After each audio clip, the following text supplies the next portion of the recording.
So welcome, everyone. This is Ethan, and this is our bonus week of our second 8-week course together, also known as Week 9. And the reason, as I hope everybody knows, that we're doing a bonus week instead of a gap week before our next course starts next week is that this is when one of my favorite teachers and guest speakers, Sharon Salzberg, could join us. And Sharon is with us. I'm going to guide our opening meditation. Sharon has asked me to do that. And then after that, I will introduce Sharon, who's going to round out our discussion of loving kindness that we've been working with in this course by talking about the other three of the Brahma Viharas, also sometimes known as the four immeasurables, meaning compassion, sympathetic joy, and equanimity.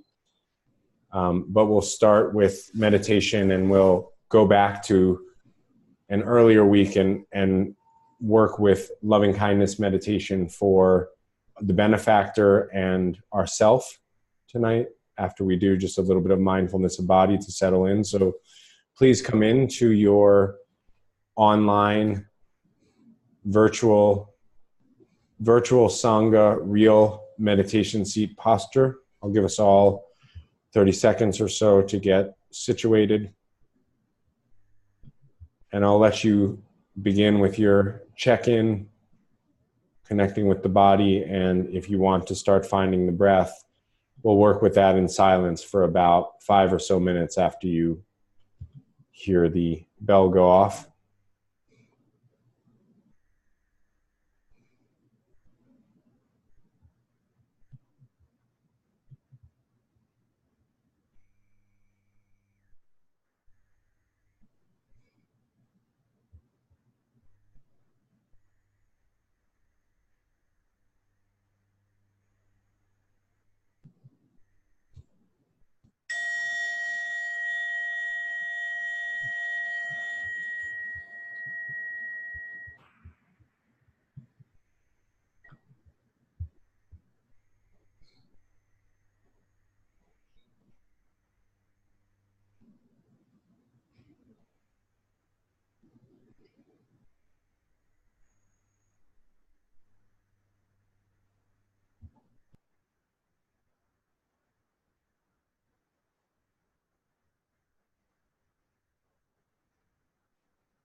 So I'll invite you to shift into the practice of metta or maitri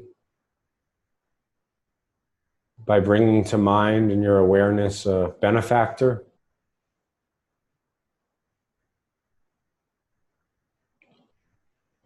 The benefactor is someone we use for support in practice in life. It can definitely be somebody we look up to, but the most important quality is it's somebody who we feel like transmits or has transmitted to us the quality of open-heartedness, love.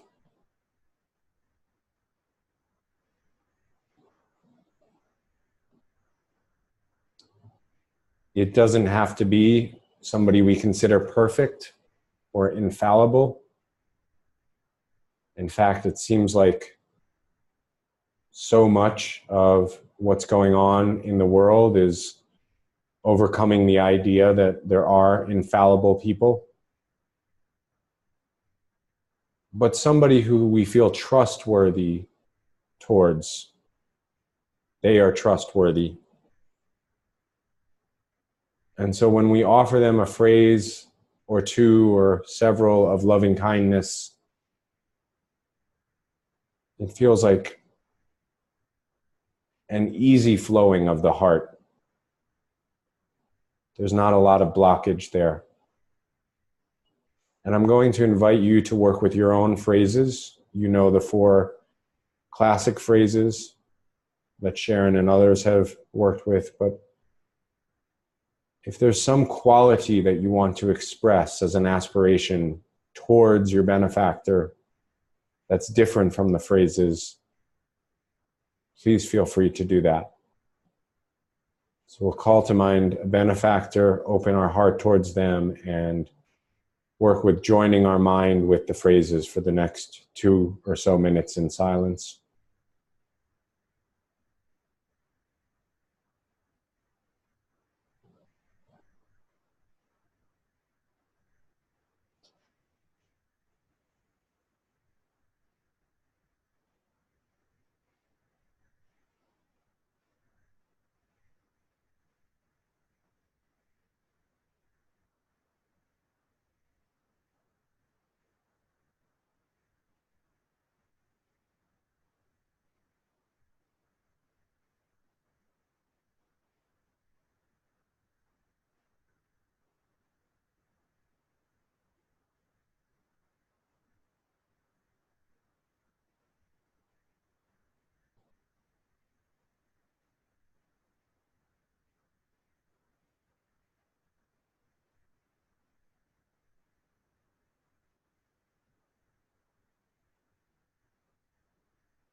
And we can now begin to let the benefactor just reside in our awareness, sort of moving to the background, and we'll work with this practice for ourselves once again.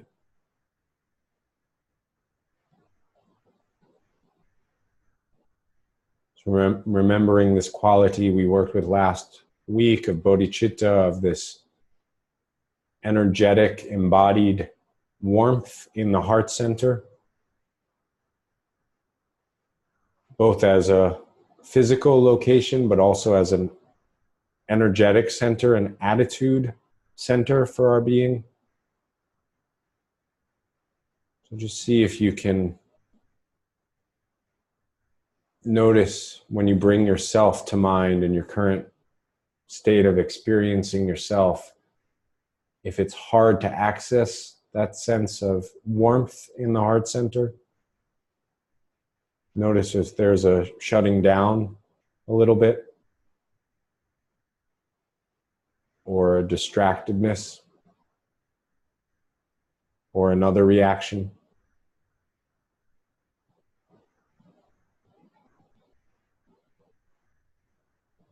And then for the next 4 or 5 minutes, I'll invite you to work with your own phrases of aspiration towards yourself, which could be the classic phrases, or you can really play now. And a friend asked recently, how do I come up with phrases myself? And what I would say is to work qualitatively rather than thinking about objects or experiences. So for example, if you're like me and you really like ice cream, and the reason you like ice cream is at the end of a long day, sometimes it makes you feel soothed and easeful. Rather than saying in metta practice, may I have ice cream, I could make the aspiration, may I feel soothed. So it's the qualitative experience. Now I can also visualize ice cream.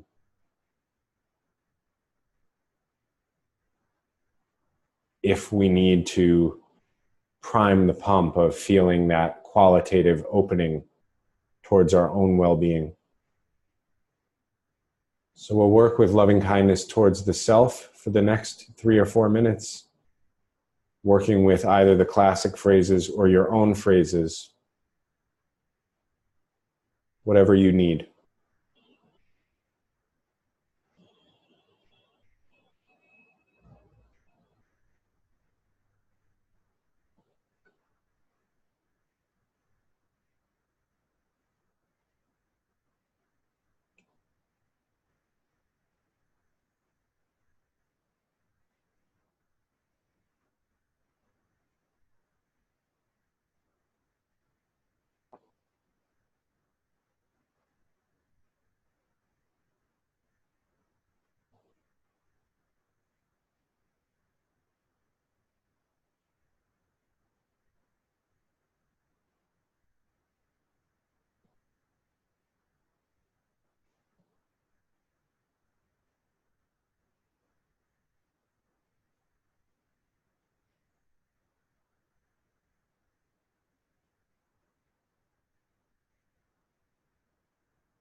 And now we can start to let the object-based practice go and just return to this heart space that is warm but open and unattached.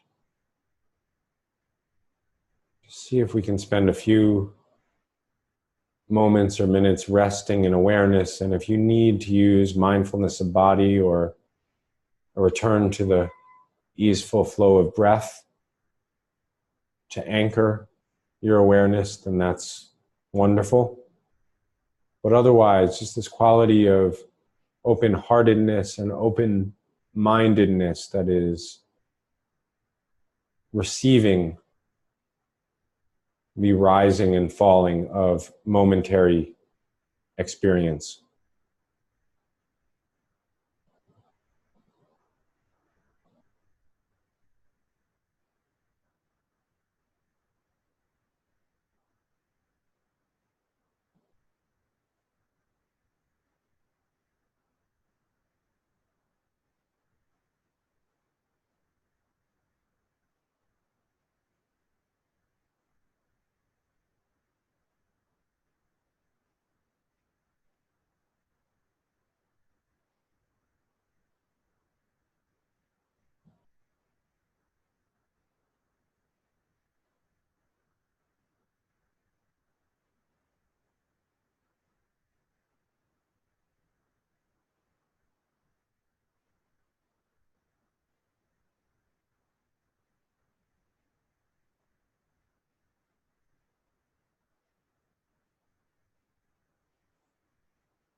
Okay, so thank you everyone. Just want to give a quick overview of tonight, since our format is slightly different than other Tuesday nights, since we have a guest lecture. I'm going to introduce Sharon, and then she's going to lecture on the Brahma Viharas, probably till about 8:15-ish. And then we're going to have a Q&A. So hopefully we'll bring forward the questions we've been saving, the really hard questions. Just kidding. And we'll probably end tonight, because we won't do breakout groups, around 8:45, and that'll lead us into next week, where we'll begin the Bodhisattva Path course, our third course in this series. So with all that being said, it's my honor to once again introduce one of my main benefactors on the path, and one of many people's main benefactors along the path, Sharon Salzberg, who is, well, if you don't know who Sharon Salzberg is at all, it means you haven't been doing any of the readings, since we've been using some of her readings. So, but she's the co-founder of the Insight Meditation Society. She is the author of many books. We've used Real Happiness and Loving Kindness in our first two courses. She spends her time these days between New York and Barrie, where Insight Meditation Society is, but also has quite a large travel schedule usually, and we're so happy that she could find time to join our online Buddhist studies course. So Sharon, we've really gone deep into loving kindness, but we haven't we've also studied the 6 realms. My dad gave a guest lecture on the 6 realms. We've also studied some of the philosophical teachings on karma and the structure of mind from the mind-only system. But we haven't really, I feel like I just froze. Are folks hearing me?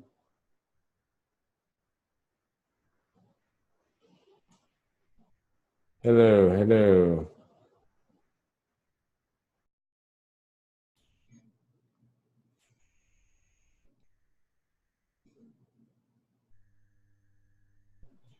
Okay. I don't know what's going wrong with the tech here, but I'm back. Is everyone else back? Anyway, what I was saying, I don't know if you heard the last bit, Sharon. We haven't really gone into the Brahma Viharas as a group body of teaching. So that's what we were hoping you could address us on and teach us on. Fabulous. Can you hear me? Yes. I'm so relieved. Doesn't always work. Well, I'm so happy to see you, Ethan, and all of you, and to be here. And of course, this is my very favorite thing to talk about.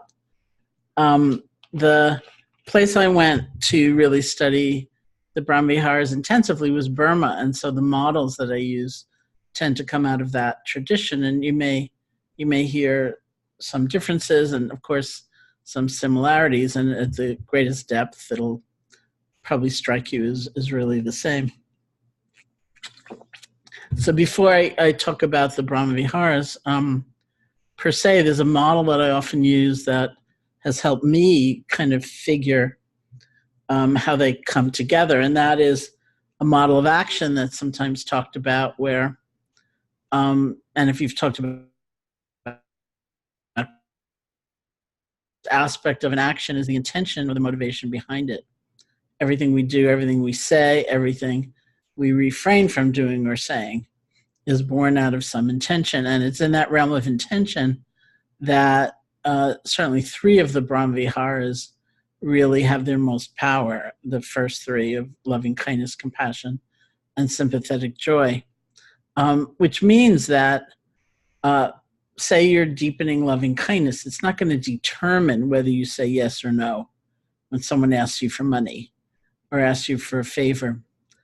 The motivational place, from which you are responding will be more connection than fear or anger.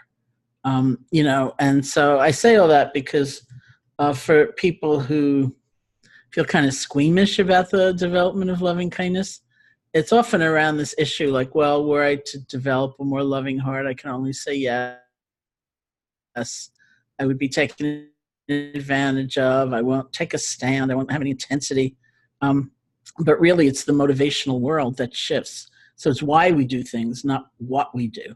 That's why we know there's such a thing as tough love. There's such a thing as fierce compassion. So we're talking about a heart space, not a determinant of a particular action. And that heart space may, even though these are associated with strong emotions in our world and our language, they may not even be very emotional. It could be a shift in worldview, a sense of inclusion, a sense of connection that's not like being bathed in, brilliant waves of love or something like that. And people often, I say all that because people often feel, well, I'm doing it wrong. I'm not getting the right experience. And yet they're transforming all the while. So the second aspect of action is the skillfulness or unskillfulness of the execution. And that has to do with discernment. It has to do with mindfulness in a bigger context. It has to do with wisdom. So generous, kind motive. You may assess a situation and say, well, this is an act best done privately, as far as I can tell. This is something that seems kind of sensitive. Maybe I should try to say it this way and not that way. And we learn skills. We learn skills of communication, of expression, and so on. So that's really a world of mindfulness and wisdom. And then the third aspect of an action is the immediate result. So another way, especially the first three Brahma Viharas, loving kindness, compassion, and sympathetic joy, are talked about is they're talked about as practices of generosity. It may not be material generosity. It could be generosity of the spirit, thanking somebody, smiling at them, listening to them. Or it might be material generosity. And we know in any act of giving, we can't actually be responsible for how it's received. You know, you have a beautiful motive and you wrap that book really, really carefully. You choose it really carefully. You wrap it really carefully. You give it privately. And the person, you know, just found out they won like $10 billion in the lottery, and you hand them this book and they couldn't care less, and they sort of walk off. So what does that mean about our hearts? What does that mean about our gift? What does that mean about our generosity? Actually, nothing. But given that the world of intention is something that's very mutable, we can keep changing and use mindfulness to see where we're coming from and cultivate these qualities so that we're coming from a better place, and we can learn more discernment and act more and more skillfully. The one realm we actually can't seriously affect is how someone receives the gift. And yet that's the place where we tend to have our hearts broken. You know, it's very rare that you hand someone that book and you say, and they walk off, you know, in a cold way, that you think, well, maybe they have something going on in their lives. You know, usually it's some idiot, I can't do anything right. Why am I always giving the wrong gift? Why did I give them that book? You know, and yet that's the realm where we need some balance, we need some clarity, and that's the role of equanimity. So that's kind of the context in which they fall. So loving kindness, as you've gone into in some depth, means friendship. I usually these days translate it as connection, because to me the word friendship implies let's go to the movies together, Ethan, let's go to dinner together and tweet the whole while, or, you know, let's hang out together. But we may have a heart full of metta, and it may not be safe to be with somebody, really. It may not be wise to spend time with somebody. So it's the heart space. And so to emphasize that more, I tend to use the word connection. The clear opposite of that, what's called the far enemy, is aversion, which in the Theravada system, in the Abhidhamma, in the Buddhist psychology, is anger and fear. Anger and fear are considered the same mind state. Anger being the outflowing, expressive, energized form, fear being the held in, frozen, imploding form of striking out against what's happening, trying to declare it to be untrue. The near enemy, which is an interesting concept, is something that is really close, but essentially very, very different.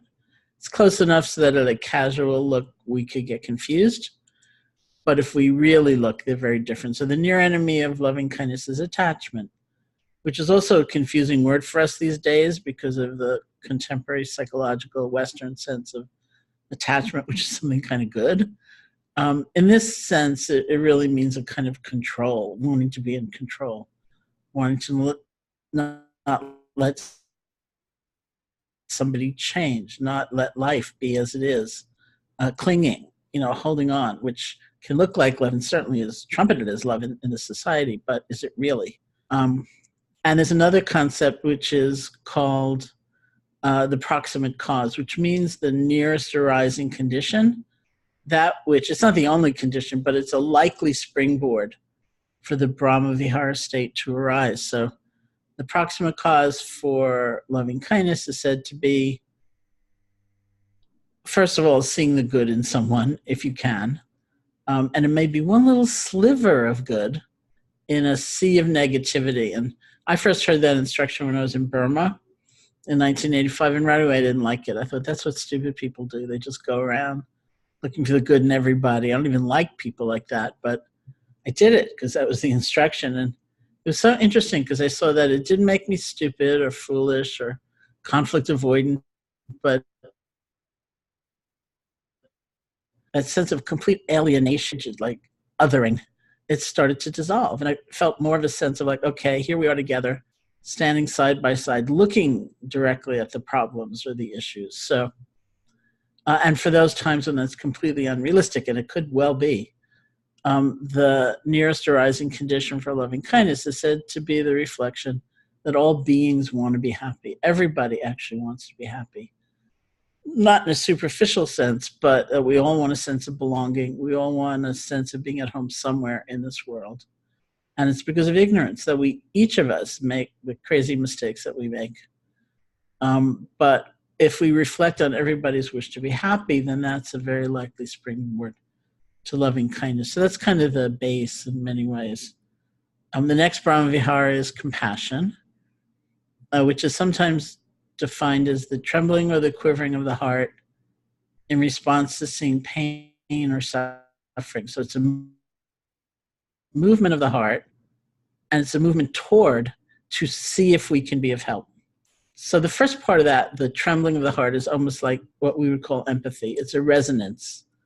It's a felt sense of like, ooh, that likely hurts, or I remember when somebody lied to me, and here you are. You probably feel abandoned or unseen the way I did in that situation. But empathy is not enough. It's considered almost like a building block toward compassion, because then there's the movement toward to see if we can be of help. And, in research circles these days and some Buddhist circles, there's an effort to sort of distinguish empathy from compassion. Empathy is necessary, but it's insufficient.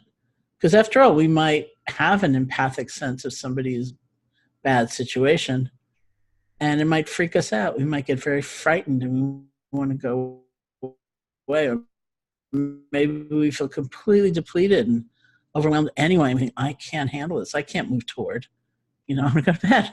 Or we might feel over-identified. This is what research is centered on, that if we feel over-identified with the person, not just, oh, that likely hurts, but that could be me, and if it were me, it would be crushing, then instead of moving from empathy to compassion, we move from empathy to empathic distress, where our own distressed feelings kind of take center stage. So we have the empathy, and then we move toward to see if we can be of help. That's different than moving into to burn up ourselves.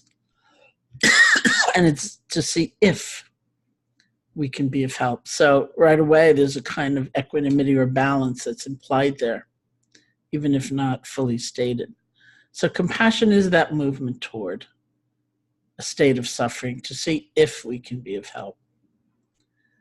The far enemy of compassion is considered cruelty, which I sometimes think of as such a strong sense of the other and a negation of their being, their humanity, or their feeling state, that it seems as though we can do just anything to them and it doesn't matter. It's like if you kick a table and you know you're kicking a table, that's one thing. If you kick a human being and you feel like you're kicking a table, that's really trouble, right? And so the further we get into that kind of alienation, the more cruelty can easily arise. So compassion is the clear opposite of that. The near enemy is an interesting state. Sometimes these days people say pity, which in some senses I think works because it's got a certain air of condescension, like compassion is not meant to be a hierarchical state. Like I have this perfect life, I'm looking down on you who's like miserable because your life has fallen apart, which mine never could. It's really not like that, because we realize life is mutable, it's changeable. Anybody's life can change on a dime, right? So compassion is much more born of that kind of equality, a vision. Not that we share the same measure of pain, but we all share vulnerability without doubt. So the most accurate sense these days of the translation of the near enemy, because pity is a word that, if you look at old translations, pity was a good thing. It was never considered the near enemy. It was really a synonym for compassion. In the sense, as I said, of hierarchy, it works, but the accurate translation is grief or sorrow. And it doesn't mean grief in the Western psychological sense. We would call it burnout, you know, where you recognize the pain that exists.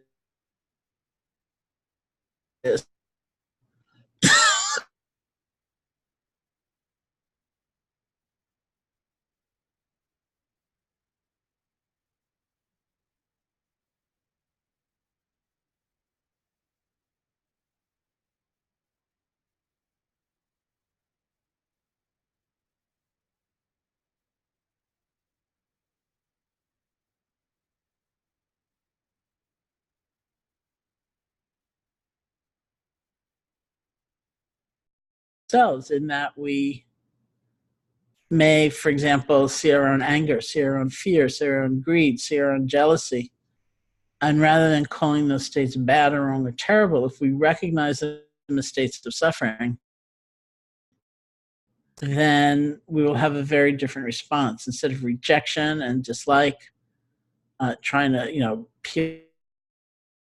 of compassionate attitude or spirit towards ourselves in those states. And that, unlike our, you know, maybe superficial view that that's lazy or that means succumbing and letting them take over, it's actually very different than that. And it's, I think, probably the most successful way of actually having a transformed relationship with these states. So compassion, the movement toward, to see if we can be of help based on seeing suffering as suffering. The next Brahmavihara is sympathetic joy, which means joy in the happiness of others. So, you know, instead of witnessing someone's success or good fortune and feeling jealous or envious, we're actually happy for them. And I find it a very intriguing quality because I know people, I'm sure you do as well, who just seem to have this quality naturally. It's like something good happens for you and they're so happy for you. And it's such a beautiful, beautiful state. But for most of us, it's a question of training. It's not going to come that naturally. And I've had several teachers actually who've been talking about these 4 Brahmaviharas say that many people experience sympathetic joy as the most difficult. Not impossible, but it can be very difficult because there are many assumptions we make about life, and we need a good degree of mindfulness to see these assumptions playing in our minds. If we can, then we can relinquish them, and we've created a space where sympathetic joy can really flourish. But for example, the assumption that happiness is a limited commodity in this world, and the more someone else has, the less there's going to be for me. Or the assumption that I have nothing and I will forever, and you have everything and you will forever. So of course there's several problems with that. Nothing is forever. It's unlikely I have nothing.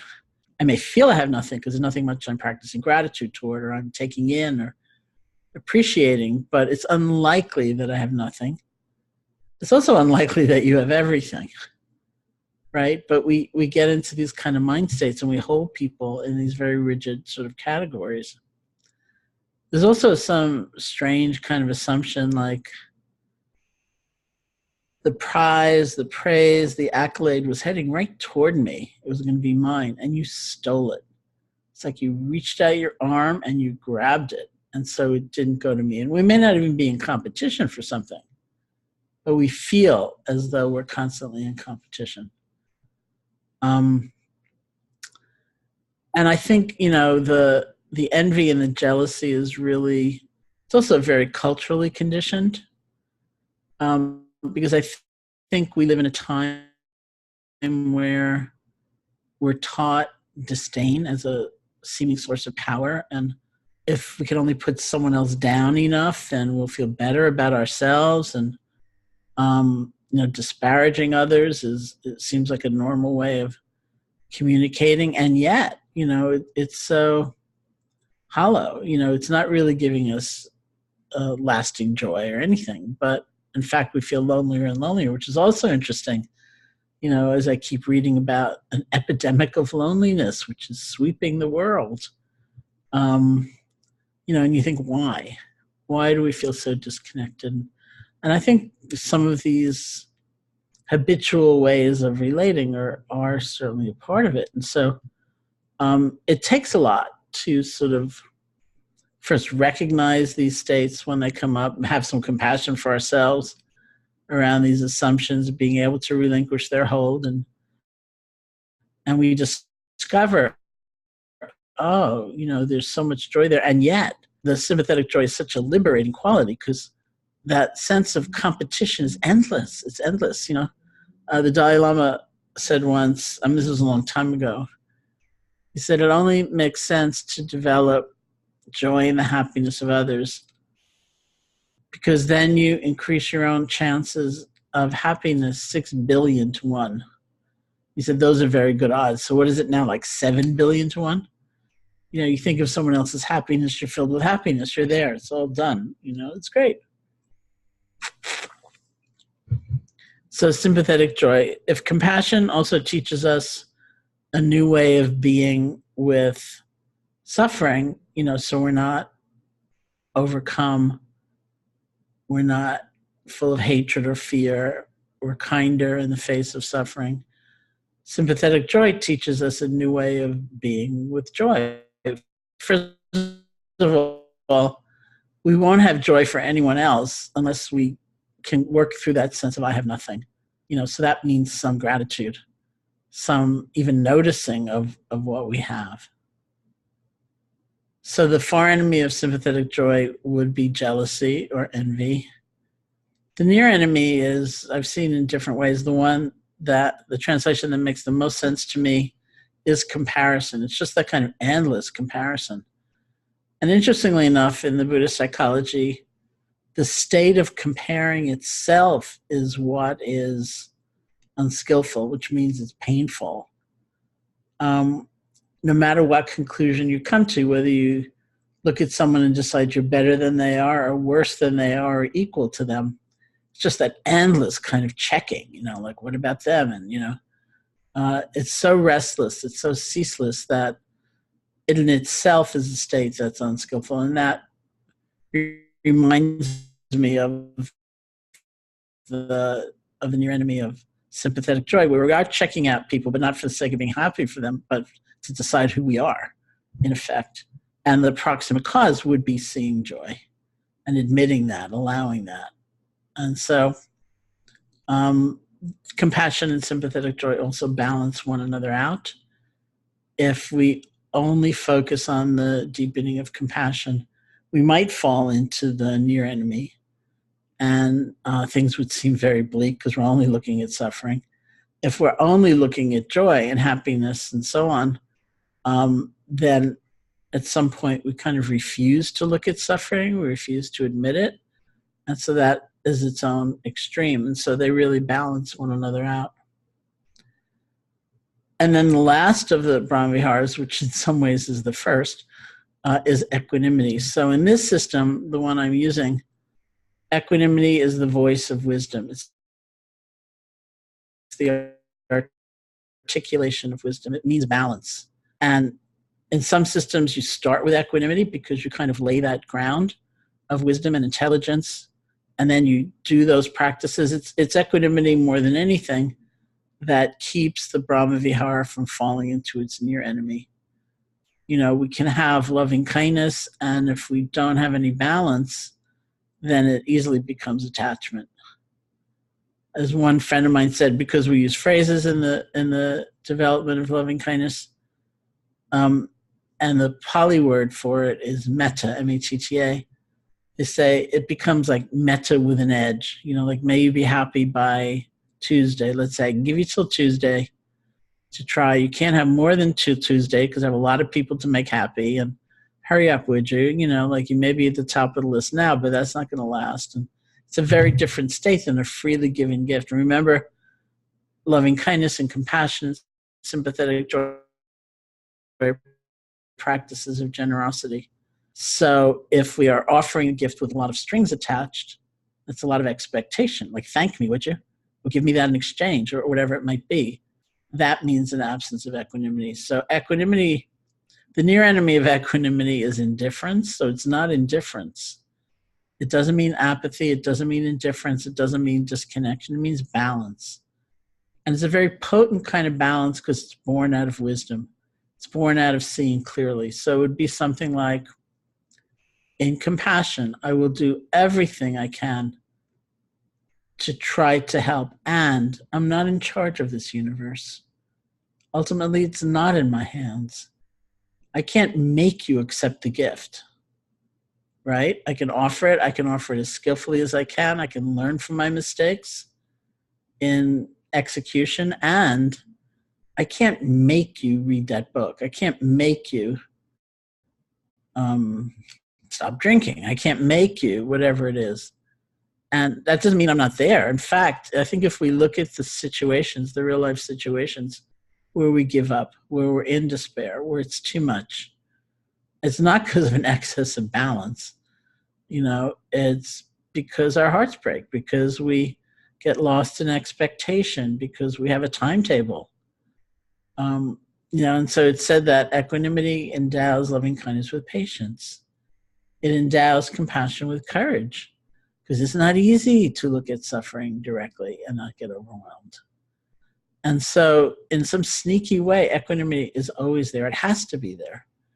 Otherwise, none of the other states are in their full flowering. And equanimity as wisdom has to be there in sympathetic joy, because we need wisdom to counter all of those habitual assumptions about happiness and aloneness and ourselves and what makes us strong and what makes us weak and so on. So we always want wisdom. And usually, as I was taught, the order is this: it's loving kindness, compassion, sympathetic joy, and equanimity. But in some way, equanimity has been there all along, and it has to be. And it continues to grow as well. So the far enemy of equanimity is, you could say, reactivity. It's attachment and aversion, holding on, pushing away. It's a lack of balance in that way. The near enemy is indifference. It's not indifference. At a superficial glance, it can look a lot like indifference, and it's not that. It really isn't. The proximate cause is insight or wisdom. It's seeing things more clearly. I once said something to this class about how I felt if I was in charge of the universe, as one example, it would be a lot better a world. And somebody said to me, "Are you sure?" And I thought about it for a moment. I said, "I'm pretty sure it would be a lot better, but it's not the case. I can't make it so." And we face this so many times, don't we, in life, where there's this tremendous poignancy to that. Equanimity also doesn't mean everything's flat, but it's kind of held in a different kind of space. Would that I were in charge of this universe. It would be a lot different a world, and I'm not. So I try and I show up and I make that effort and I do whatever. And it can be held in the context of, it's not my world to control, or everything is changing all of the time, or life is so mutable. We offer loving kindness, as you did earlier, to a benefactor.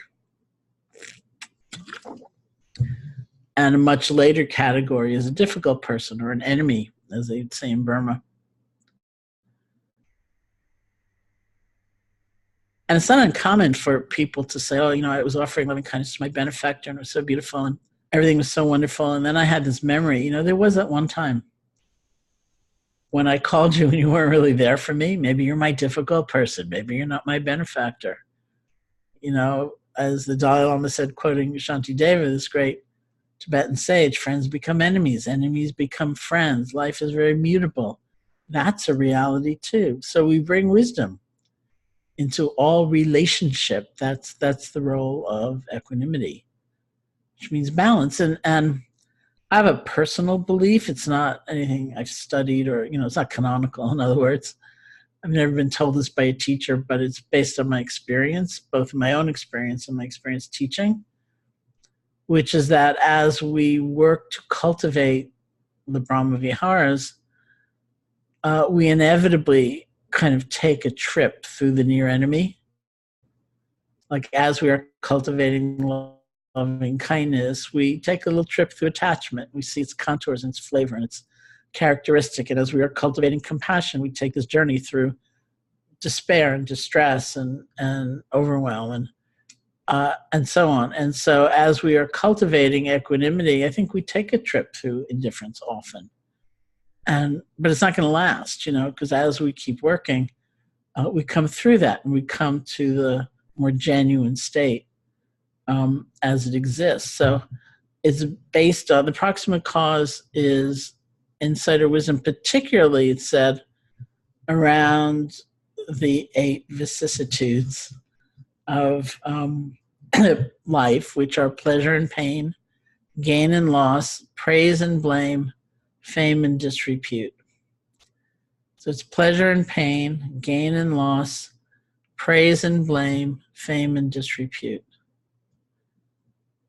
Remember, equanimity is not indifference, but it's this kind of clarity around spaciousness and what we can't control, and a willingness to be present even in that reality. So the one I usually talk about, the dyad I usually talk about the most, is praise and blame, because it's funny and it intrigues me, and it exists around the very same action. You do something, or you write something, or you say something, and some people love it and they heap praise upon you, and some people do not like it at all.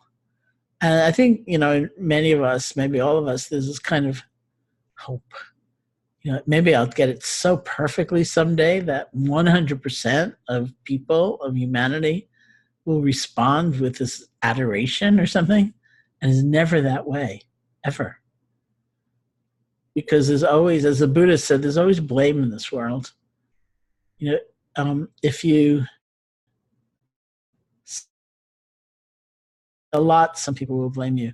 If you say just a little bit, some people will blame you. And the story around that, it's one of those cute stories from the time of the Buddha,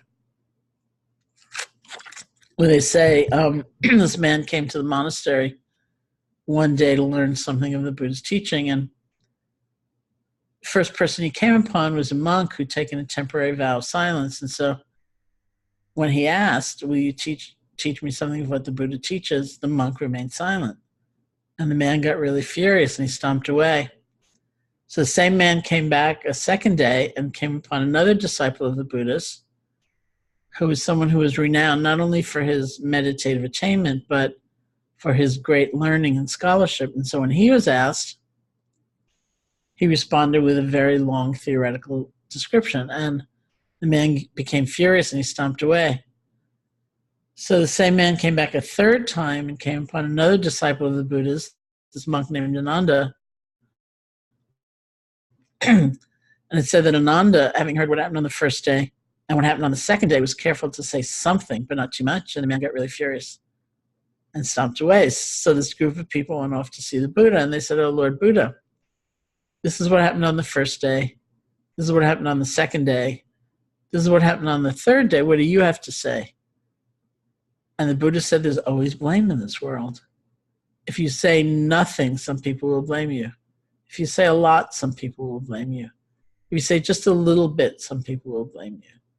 There's always blame in this world, which doesn't mean we don't care. Of course we care as human beings. But if we're really trying to decide how well we've done and lay claim to a sense of integrity, we need to look back at our motivation. Right? Where were we coming from? What was our intention in what we said or what we did? How skillfully did we execute it?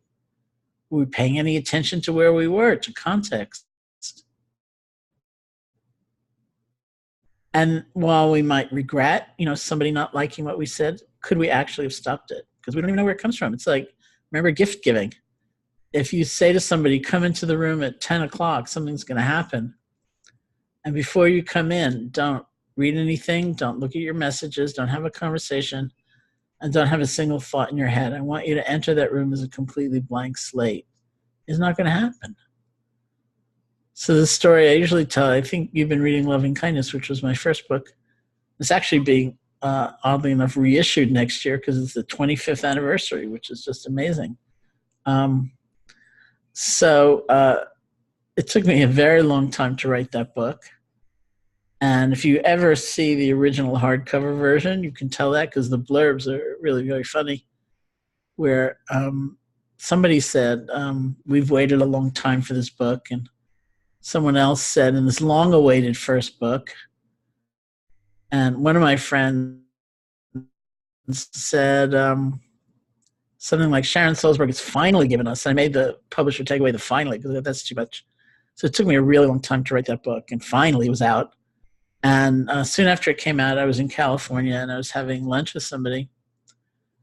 And she said, oh, Sharon, you wrote that book in such a way, it's just like being with you. It's like sitting down and having a conversation with you. And I was ecstatic. I thought, oh, what an incredible comment. And, you know, I'm a writer. And it was just the most thrilling moment. And I was so excited by it that night I was having dinner with a whole other group of people. And I brought it up. And somebody at the dinner table said, well, that's not true. I'm reading the book. It doesn't sound anything like you. It's nothing like being with you.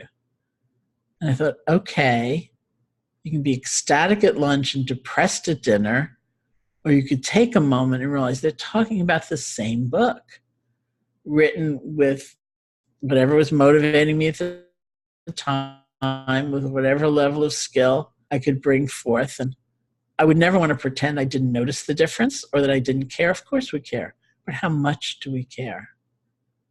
I can tell you another writing story, which I won't, but which has to do with a particular rejection letter I got from the manuscript of Loving Kindness from somebody, which was very intense. And it could easily have been a moment where I thought, I can't do this. I'm just going to give up.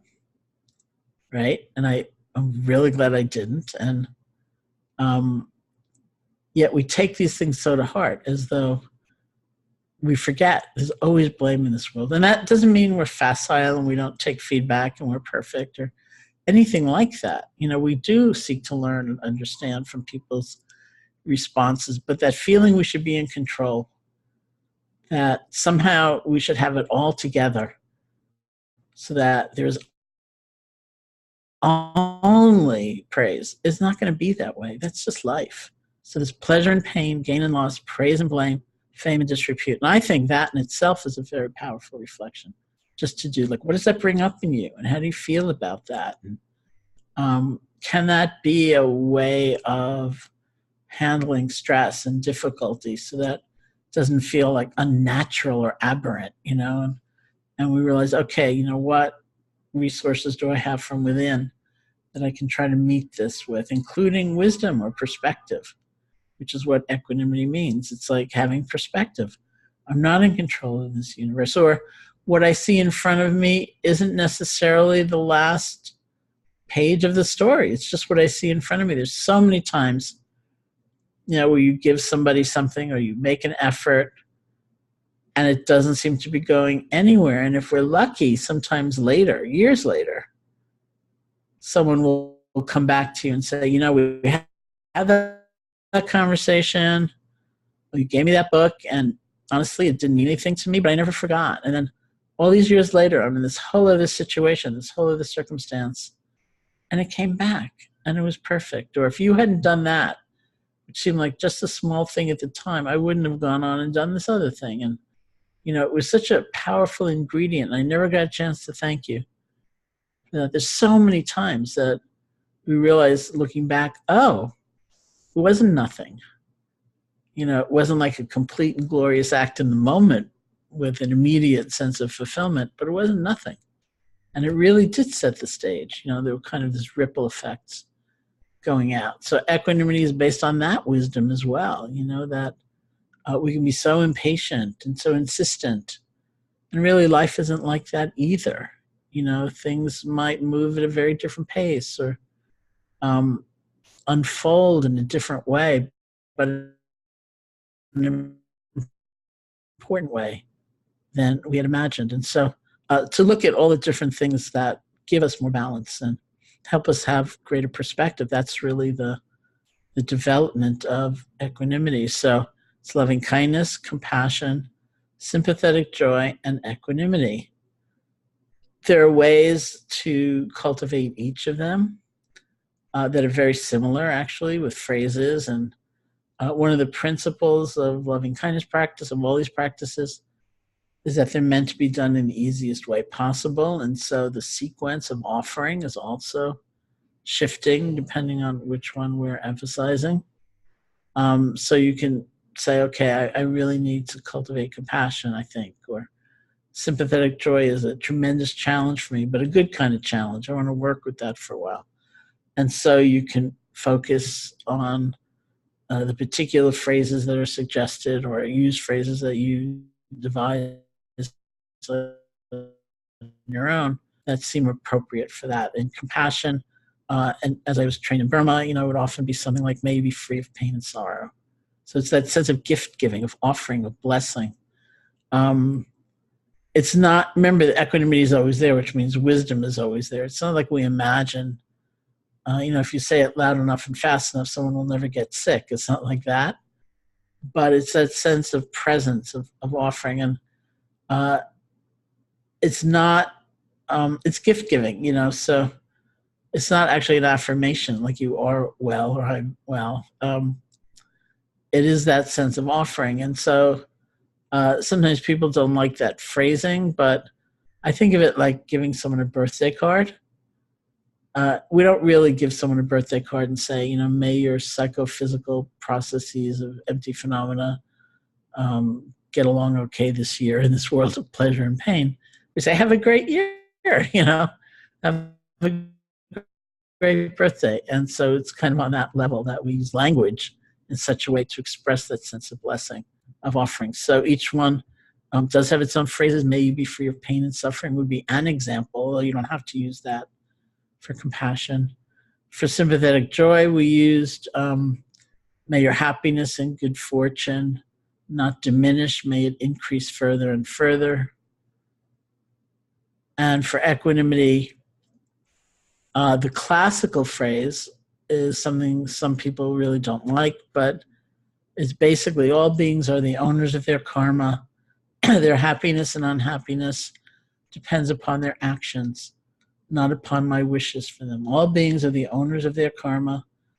Their happiness and unhappiness depends upon their actions, not upon my wishes. Some people don't like the word karma, which you've apparently studied, so it's probably okay. But, it sounds like victim blaming. It sounds weird to us in many ways. It's not meant to be that. Remember, we're not talking about indifference.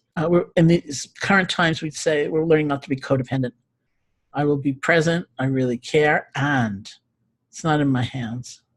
So some people will actually change the phrase, and that's totally fine, to be something more co-joined compassion and equanimity, like I care about your pain and I'm not in charge of this world, or whatever, however you want to say it, or things are the way that they are.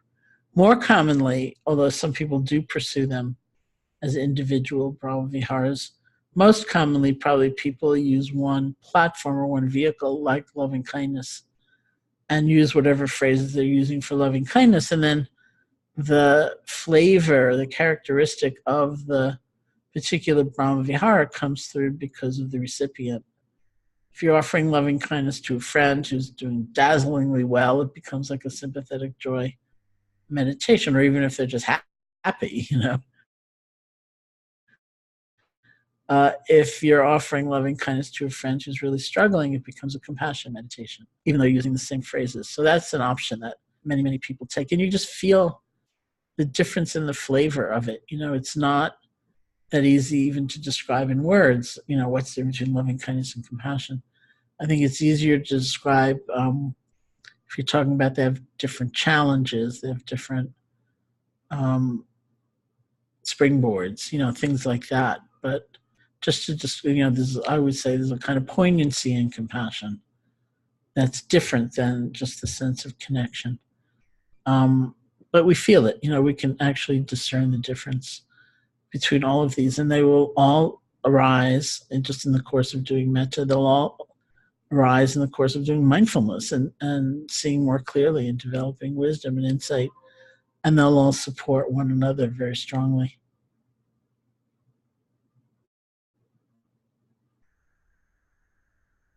Okay. Did we lose Ethan? No, I'm here. You're here. Okay. I'm here, Sharon. So thank you so much for sharing your psychophysical phenomenon in this world of pleasure and pain with Oh, us. you're welcome. I think at this point we'd like to open it up to questions. So I'll ask folks to abide by that same notion of stepping up, stepping back. So if you know you tend to hang back, but you do have a question that would be useful, please step up and ask Sharon. And if you know that you like to ask lots of questions and participate a lot, maybe hang back for just one moment to see if there's someone else who wants to step up. And please grab the microphone if you can. Otherwise, if you're not able to grab the microphone because of the device that you're on, you can go into the chat group. And if Sharon, if you don't have access to that, I can read chat questions to you. Let's see if I have access to that. So probably I'll hear people, right? You'll definitely hear people. Yeah, I see chats from the beginning. You're frozen. Okay. Okay, so I'll turn over the floor to the Sangha, to everyone.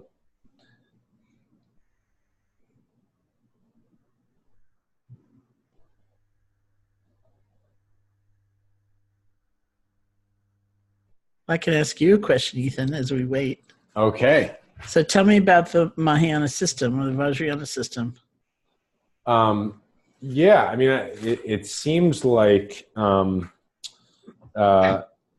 it seems like the Brahma Viharas. I mean, the main study of the Brahma Viharas that I've done in the Mahayana system is either from Pema Chodron. So a good alternate book, The Places That Scare You, is her book on the 4 Brahma Viharas, and then some of the Kagyu lineage teachers. It seems quite similar. This is actually one of the ways, to geek out a little bit. Sometimes when people are being simplistic and speaking in pejoratives about the Theravada system, they link it up with, in the later Buddhist systems, the so-called Hinayana. But the Brahma Viharas is, I think, the main way you can see that alignment is not accurate at all, because in the Tibetan schools, the Brahma Viharas are very much taught in the Mahayana body of teachings, especially when they have a 3-yana system. So that seems pretty clear that this is Theravada is part Mahayana. At least, I mean, Theravada wouldn't call itself Mahayana, but it has some of the same practices and views of the Mahayana system. Yeah. I mean, the Vajrayana view, I would say, and we'll get to that in our 4th course, but as it relates to this, is that these are completely natural experiences that can be accessed with a particular quality of awareness that we tap into each moment. So Matthew is put up a question about the practice of metta. He's saying, I recently find that there's a blurring or balance in feeling between the benefactor, enemy, etc. I'm not sure if that means benefactor and enemy just, or all of the different individuals you might do this for, but all. Yeah, so there's a blurring or balance in feeling. I think that's right. It may not always be exactly that, but I think there's certainly levels of insight, say, where it's just that. Like when I practiced in Burma, this was 1985, I was there for 3 months. I did mostly loving kindness, although I did all 4 of the Brahmaviharas. And it was kind of slow because I was there for such a long time. And so it took 6 weeks to do loving kindness through the different individual categories. Myself, a benefactor, a friend, a neutral person, an enemy, or a difficult person. And then my teacher, who was Sayadaw U Pandita, brought me into his room. He used to like to do these kind of pop quizzes with people. So, and it was like full of people. It was like the whole board of directors of the monastery or somebody were in the room. And he said to me, okay, say you're walking in the forest and these bandits come up to you. Now you're walking with your benefactor and your friend and your neutral person and your difficult person, these bandits come up to you and they say, now, someone amongst you has to die and you have to choose. Who do you choose? So I kind of closed my eyes, and I actually, at the point, I've been practicing really ardently and very intensively for about 6 weeks through all these categories. And I couldn't find a place where I would say, well, that one or whatever. So I said that. I just can't find a place to make the distinction. And he looked at me and said, not even your enemy? And genuinely, I couldn't at that point. And I said, no. And he said, not even yourself? And I thought, oh, damn it. I'm giving him the wrong answer. I'm supposed to say I can sacrifice myself, and I didn't get there, and I'm a bad meditator. And I should have closed my eyes again and tried to make it that, but I couldn't, because I genuinely couldn't make this distinction between these categories. So I said no. And he didn't say anything, and I left. And in my room, this was a long time ago, there was like no internet, right? In my room, I had a copy of this great commentarial work in the Theravada tradition. In the actual suttas, there's not much meditation instruction, but in the commentaries, there's a lot, and a lot of what people experience when they go through different meditations. So I picked up this book called the Visuddhimagga, or the Path of Purification, which is like the central commentarial work in the tradition. And I flipped to the metta section, the loving kindness section, and there was the question: say you're walking in the forest with your friend and your enemy and all that, and the bandit comes up, who do you choose? And I saw that I had given what was considered the correct answer, so that doesn't mean it's the correct answer in life always, because we make choices. And I've been challenged on this by certain Mahayana people saying, well, you should have chosen yourself, like the Bodhisattva throwing his body over the cliff for the tigers or whatever. But, it's a certain kind of equality that genuinely comes, not in terms of real life, who I'm going to spend the evening with, or but in one's heart space, that sense of inclusion, wishing somebody could be happy, wishing somebody could be free of suffering. I think there's definitely a kind of equality that comes.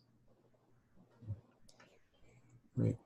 I see a question from Edna. I'm going to ask her to clarify, because it's asking, how do you know which meditation phrases to use and when? I know Sharon did give some of the classic phrases associated with the other Brahma Viharas. So did you mean like when to use, Edna, your own phrases, or how to apply the ones that she mentioned? Maybe you can reframe the question and come back to that. Are other folks, I'm just wondering, I just want to make sure I have the tech right here. Is anybody trying to grab the microphone and it's not working? I believe you should be. I have a question. Great. Okay. So a lot of those that you talked about, the pathways seem pretty straightforward, like to cultivate loving kindness, you meditate on this. But I'm curious if you could speak more to the equanimity piece, because wisdom feels more like something that you have or you don't, but how do you actually cultivate that? I think we cultivate it in many ways. One is like the reflection, which I suggested. Just think about pleasure and pain and gain and loss and praise and blame, fame and disrepute. How do you hold that? Do you feel cursed, when things are not going right? Does it seem like something unnatural has happened that you must have caused? Or does it feel like this is a part of life? How can I respond to this in a way? So we look at all that. We look at kind of the ways that we categorize, like something goes wrong and we add to it a seemingly unchanging future. It will always be wrong. I'll always be wrong. Which brings me to mindfulness, which is, in my tradition, is the main way you cultivate wisdom. It's by paying attention. It's by cultivating awareness, because that's how we see, you see that urge to help somebody. You see that every effort we make to be in control goes awry, it actually doesn't help. And you can feel, because we learn so clearly the different things that we're going through. We feel it in our body. You feel the difference between a freely given gift and that kind of, thank me, would you, or the difference between may you be happy and like, I am going to be the one, who's going to make you happy. And you can feel such fine distinctions over time. And that's really our guide, is learning, okay, that was like a little too much investment in being in control. Let me kind of step back and be more fully present. And mindfulness is the great source. As we use the word, it's almost a compound. It's sati sampajanya. It's mindfulness. You have a doggy. So cute. It's sati sampajanya. It's mindfulness and clear comprehension. We pay attention to what we're feeling, not just to be closer to our experience, because that's how we learn. We see, here's this tendency I've had for so long to push people away because I thought it would make me strong. But what is my actual experience of it? Or what about this moment of generosity and love? I was taught forever that makes you weak or that makes you stupid. But what is my experience of it? And so we're always paying attention with the eye toward learning and understanding. And that's what feeds the equanimity, because it's the function of bringing understanding to life.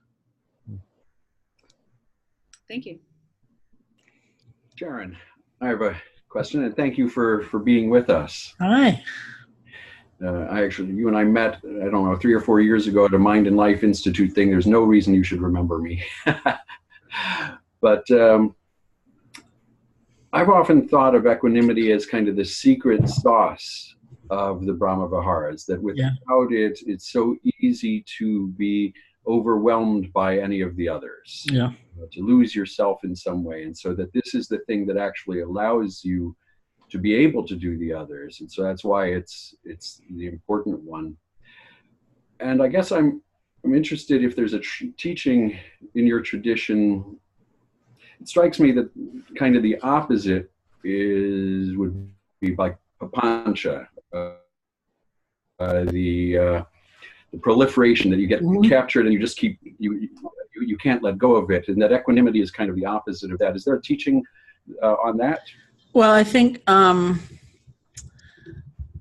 we use the word mindfulness, which is used in so many different ways in so many different places, but it's really mindfulness and clear comprehension. So papancha is a term for proliferation. So it's not just seeing anger, but it's like, I'm going to be angry for the rest of my life. Or my favorite example of papancha actually happened. I was teaching my friend Joseph somewhere, and Joseph and I were having a cup of tea in the kitchen, and somebody came into the kitchen, some distress, and he said to Joseph, I just had this awful experience. So Joseph said, well, what happened? And he said, well, I felt all this tension in my jaw, and I realized what an incredibly uptight person I am, and how I always have been, and I always will be. And Joseph said, you mean you felt a lot of tension in your jaw? And he said, yes, and I've never been able to get close to people, and it's never going to change. Joseph said, you mean you felt a lot of tension in your jaw? And it's really interesting for me, like watching them go back and forth and back and forth. And finally, Joseph said, why are you adding a miserable self-image to a painful experience? It's like painful enough to feel the tension in your jaw, but you've now added a lifetime of being alone, right? So that's papancha. It's just proliferation. It's what my Burmese teacher, Sayadaw Pandita, called the imperialistic tendency of mind, where something happens and the entire world is taken over. So mindfulness is kind of the opposite of that. It's like you see the emerging of the add-on, and you can let that go, and you keep coming back to, it's tension in my jaw. It's not a lifetime of loneliness. It's tension in my jaw. And so mindfulness is the engine for wisdom. If we're with the tension plus, we're not going to really see the nature of the pain, but if we can let go of some of those add-ons, we can look more deeply at the nature of the pain, and that will give us a different kind of balance. And so a lot depends on that, really a lot. And that's how we execute it. Sharon, Edna has clarified a question, and I think it's a great and practical one, which is, how do we know which of these 4 Brahma Viharas to apply in our sitting practice?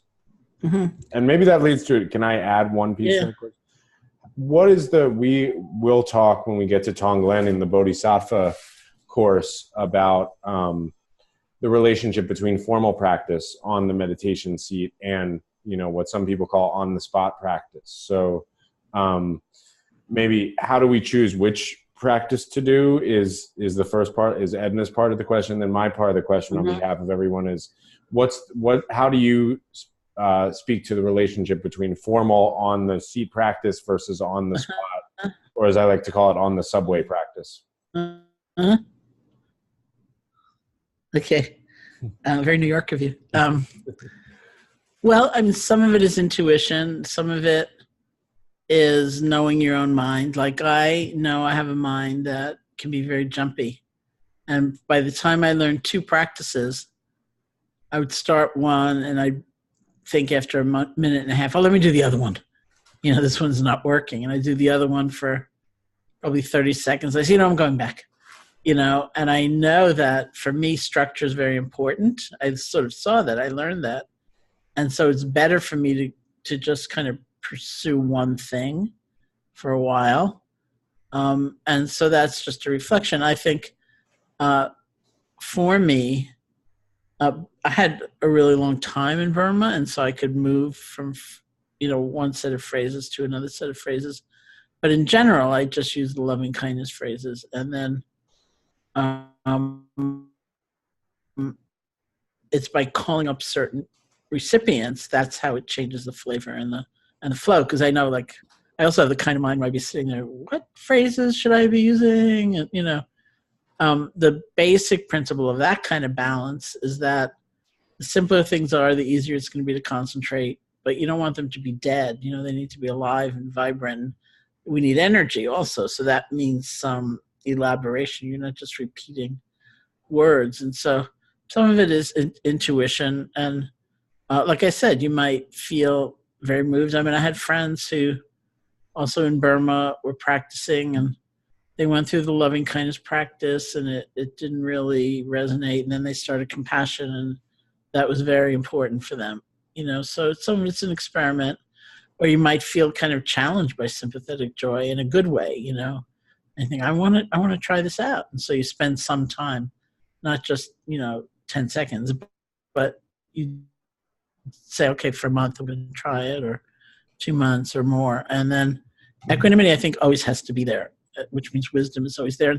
Mindfulness is a great source of cultivating equanimity. And so you might decide to do both practices in some way, mindfulness practice, or you might try the actual equanimity practice, because it's different. You can look up, well, if you all have loving kindness, you can look it up there, because I have all 4 in there, and the sequence that's recommended and so on. But remember, the sequence is based on what's easiest, what seems to be easiest, and so you can play with that as well.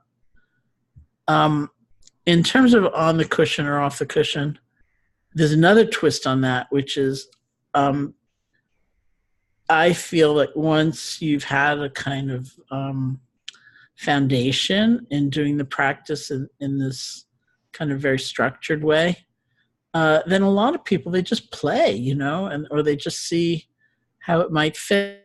Like one of the ways of offering loving kindness is to groups, which are either pairs of opposites or complementary sets, so that taken together, like all beings who live in the air, on the earth, under the earth, in the seas, so taken together, they form the whole of life. We're all beings in my family, all those not in my family. And somebody told me she had really bad insomnia, and so she used to lie in bed at night, instead of fretting, first she would do loving kindness for all beings who were awake, not metaphorically, but literally.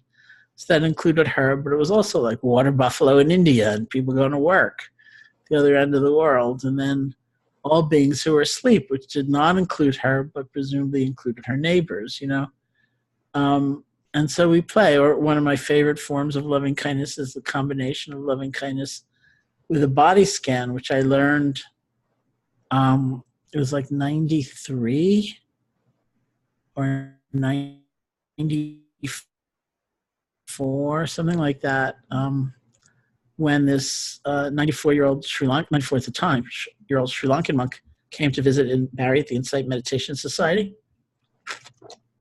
And I can sort of place the year because I was working on loving kindness, and in those days, for you young people, there was nobody I knew had a personal, not nobody I knew, very few people I knew had a personal computer, like very few. And I didn't have one. I was totally intimidated. I thought I could never learn how to use a thing like that. And I did notice the few people I knew, like at a party, that was all they talk about. I think, why are they on about that, you know?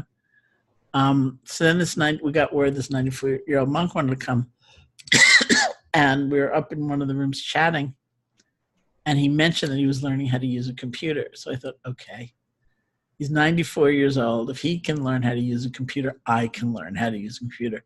Because before then, cutting and pasting meant literally getting a pair of scissors and cutting out the paragraph you wanted to move, moving it up and down the page, and we decided, well, you're smiling. If you decide where it wanted to go, you got to roll Scotch tape, and you taped it on. It was a really slow process. And but I really thought, okay, if he can do it, I can do it. And then he said he wanted to give a talk in the hall. So I thought, we had a course that was going on. So I thought, okay, he's 94, won't be a very long talk. And it was like an endless talk. It was so long, and he had more energy than all of us put together. And he said in the course of the talk, I want to introduce you to my favorite meditation, which was like a combination of body scan and loving kindness. It was like, may my head be happy. May my ears be happy. May my eyes be happy. And he just went through the body offering loving kindness. And I thought, maybe that's why he has so much energy. You know, and that is actually a very profound meditation. If you're ill, if you feel, damaged in some way, what does it mean to offer loving kindness in these ways? And so there are lots of ways of just using it, and certainly on a subway. There are many stories of people doing loving kindness on subways that are very sweet. I'm also a very I really believe in a formal practice, like daily practice, because I also know, in fact, I was just reading a study about the power of just a moment of mindfulness here or there, and it is a very powerful thing. But for me, also, I feel like it would be theoretical without my having a daily practice. I think it was like a nice story. Oh, you can be mindful anywhere, doing anything, but would I really be? I doubt it. But if I have like that regular practice, I think it's much more real. So microdosing on meditation doesn't work. Well, it could work if you really did it, But speaking for myself, I don't think I'd really do it. One more kind of technical question, and then one more emotive question. The technical question from Dan: when you practice metta extensively in Burma, were you taught to stick with the same people as your benefactor, neutral person, etc., or were you always switching around? Just curious how the classic technique is taught. I was sticking with the same people because, again, it was the circumstances. It was an intensive retreat. There's the possibility of cultivating greater concentration, and the simpler things are, the easier it's said to be to concentrate. But we also need some energy, and so that's a choice point. But they really emphasize staying with the same person. Okay. And then from Tony, a deep question. I would love to hear your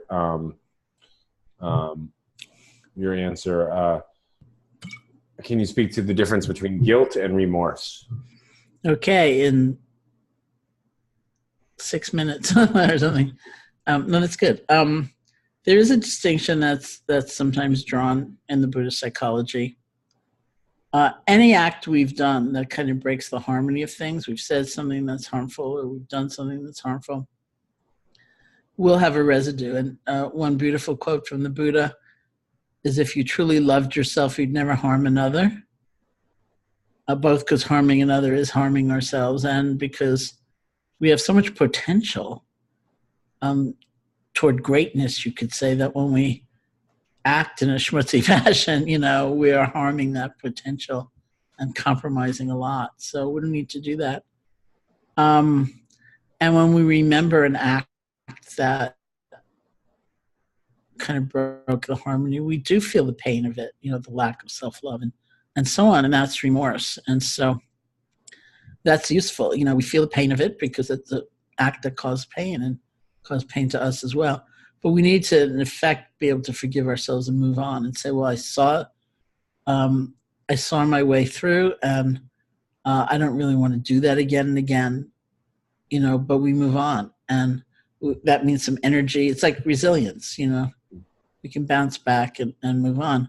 Whereas guilt means we're kind of stuck, as they use the word. We just go over and over and over and over the thing we did or the thing we said, and we're not moving on, and it's kind of lacerating form of self-hatred. And it's not considered skillful. It's not onward leading. It's simply painful in a way that's not useful. Because we're just stuck, it's like, I am that person, I only did that, and that's all that I am, which is true. And so we're just going round and round and round and round. And so they do emphasize, we will feel some pain as we recollect these things. And we virtually always recollect these things, because not every moment, but in any process of introspection that deep, we go through a kind of moral inventory. We do remember. And I can remember the year before I went to Burma, I first met Sayadaw U Pandita when he came to Bari, to the Insight Meditation Society, and he taught a 3-month retreat, a mindfulness retreat. And there was one point, we were seeing him 6 days a week for these little individual meetings to just describe our practice and get some feedback. And there was one point where I was just going through, it was just like this litany of things I'd done or said that weren't that skillful. And I told him at one point, and he got very excited. He said, "Oh, does it go all the way back to your childhood?" And I said, "Well, no." He wasn't as appalled as I was. So it seems inevitable, and yet how we hold all that is also very important. Even acknowledging the pain and feeling it, can we not kind of over-identify with that and be sunk into it and just be lost and to think about resilience and what would it take to move on, because that's what we want to do, right? We want to move on and do better in some way. We don't just want to lacerate ourselves. And I think the more that a quality like self-compassion is studied, the more I think people are discovering that it's a useful and skillful thing. It's not making excuses for yourself or letting yourself off the hook. It's actually, I hear, I haven't seen the studies myself, but I hear that compared to a harsh, punitive environment, when they do performance studies, internal or external environment, when they do performance studies, that that kind of very stressful environment will spike our performance, but briefly, and then we'll crash. And that if we actually want to make a sustained effort toward change, learning a new habit or learning anything or making progress in something, a much more powerful and effective tool is self-compassion. And that's what's really tied up in that distinction. Okay, well, I think this is a good place to leave the Q&A for tonight. And I think it also sets us up beautifully to move into our third course next week, the Bodhisattva Path course, and the practice of Tonglen, which is a part embodied, part visualized practice that really goes, I think, goes out of the compassion Brahma Vihara. So that's a lot of what we'll be working with as a practice basis for our next course. And also just wanted to give a shout out. Sharon and I, that's the way I say it rather than saying a plug. You can take the New York City, you can take the kid out of New York City, but you can't take the New York City out of the kid. And he moves back to New York City anyway. Shout out, Sharon and I are going to teach a course on confidence, teach a weekend retreat, on confidence this summer at Garrison Institute, August 23rd to 25th. And we're going to go deep into contemplating and working with the 8 vicissitudes as well. So if you're near the Upper East, the Northeast United States, a little too New York City centric. You can't come if you're from Greenwich Village. You go to the Upper East Side. Near the Northeast United States and want to come, please do join us. And please, you can get on Sharon's email list. Sharon also hosts a lot of travels and hosts every February 28-day meditation challenge, which is has thousands and thousands of people creating a virtual Sangha around the world. So I definitely think that's a great resource. And so we'll see everyone next week. Maybe we can just take a moment. We won't do the formal vow or commitment this time, but just to think about committing to your daily practice, both on the meditation seats and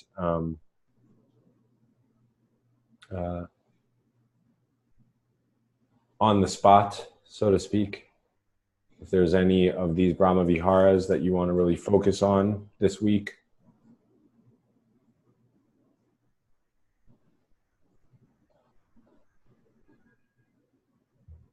And then just taking a moment to contemplate the merit of spending our time together this way, our own practice and our shared practice, and with great gratitude towards Sharon for guest lecturing. Just wanted to say thank you, Sharon, and Sharon's often included in my practice, so send all good vibes towards Sharon and to anyone else that you believe deserves them. And with that, I think we'll sign off for this bridge between Course 2 and Course 3. And Sharon, you're getting a lot of thank yous in the chat box too. Oh, that's so sweet. Thank you. Okay. So good night, everyone. Bye.